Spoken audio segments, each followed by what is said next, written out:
It was one of those nights when darkness swallowed everything. The sky was empty, no moon, no stars, as if they were hiding away. From far away, faint echoes of crying drifted through the silence, sending chills down my spine. That terrifying night's story, however, didn't begin in fear. It began with 3 months of sweet memories. It all started in Bardhaman, Kolkata.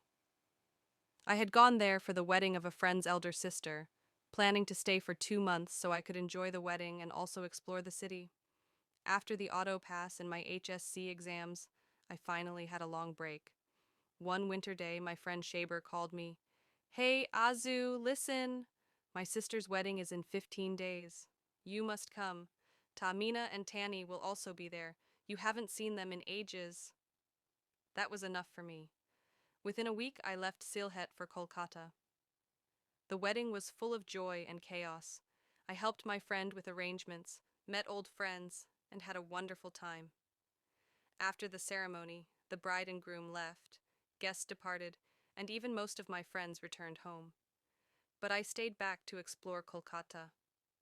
5 days later, one evening, I received a message on Messenger. Hi.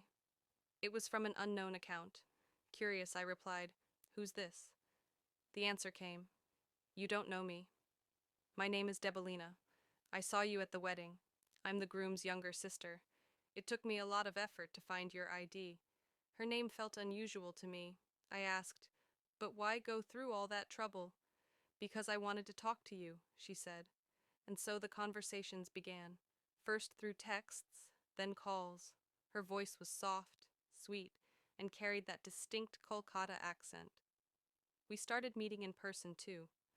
Slowly, unknowingly, I was drawn into her world. Days turned into weeks, and my 2 month stay stretched into 3. My family kept urging me to return home, but I couldn't bring myself to leave. One night, after a late visit to a fair, it was around 1:30 a.m., I offered to walk her home. It didn't feel right letting her go alone, especially on such a dark new moon night. The streets were long and eerily empty. Suddenly she stopped and said, Wait here, I'll be right back.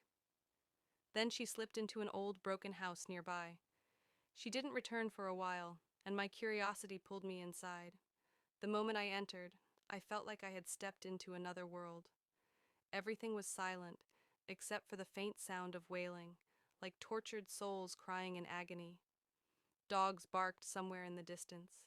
The air grew cold, and from the shadows, owls stared at me with glowing, angry eyes. A strange stench of raw flesh filled the air. Step by step, I walked deeper into the house. What I saw froze my blood. Debolina was crouched over a corpse, tearing raw flesh with her teeth and claws.